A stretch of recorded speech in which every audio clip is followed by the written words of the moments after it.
What's up, everyone? Welcome to Program Your Remote. Today we're going to be looking at a GM programming procedure that covers many of the new GM models, 2015 to 2016 and newer. So a couple things we need to go over before we get into it. First, this procedure is going to be for push-button start vehicles. If your vehicle has a separate remote and key, and I'll put a picture of one here on the screen, then this procedure will not work. The second thing is, this is a timed procedure. You need to allow yourself about 30 to 40 minutes. There's about 10 minutes in between some of the steps. So again, allot yourself about 30 to 40 minutes. The next thing is, this procedure is going to be for if you've lost all the keys for your vehicle, if you have no remaining.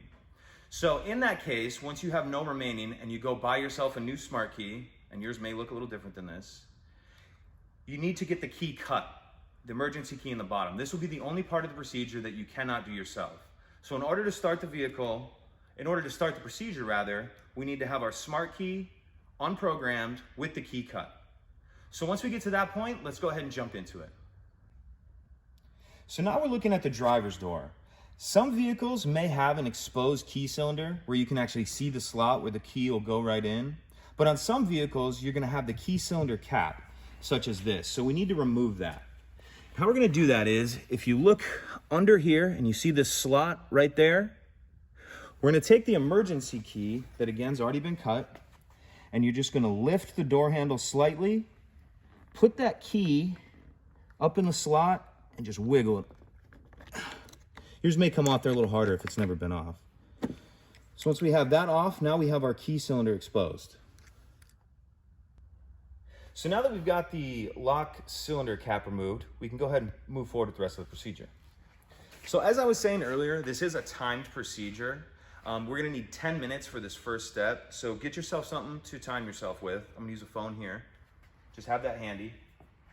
I'm gonna open the door so it's a little easier to get in and out. We're gonna take our cut key, put it in the door lock cylinder, and we're gonna be turning it to the left 5 times. And after that 5th time, we're gonna see a message on the dash, and that's when we're gonna start our timer. 1, 2, 3, 4, 5. Take a look at the dash. You see the message there, remote learning pending, please wait. And as you can see, I've started my timer. It takes 10 minutes for this step, so I'll check back in when we get close to that 10 minutes. So now we've hit our 10-minute mark. If your dash isn't lit up, you can go ahead and close, open the door. Now you're gonna see the message here. Press engine start button to learn.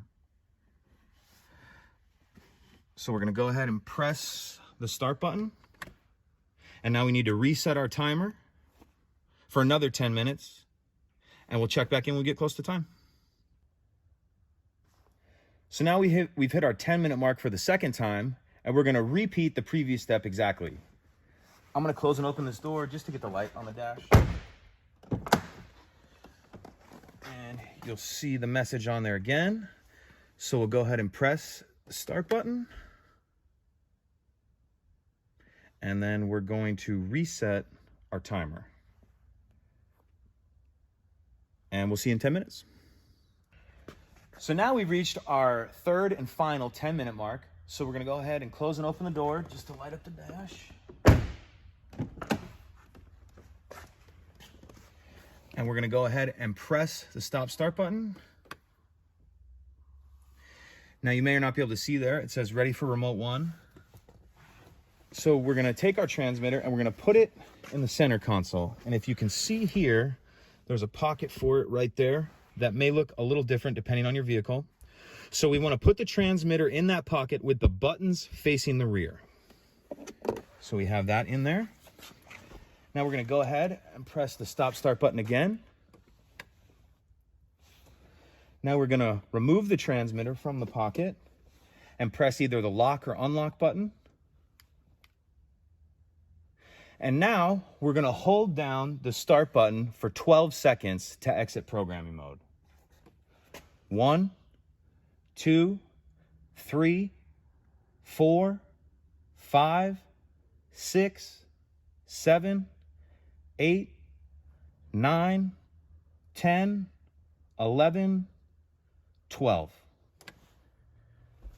So now let's test the remote.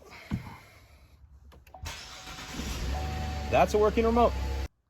So we just finished up with the procedure. There was quite a few steps there. If you guys have any questions or anything, let me know in the comment section below.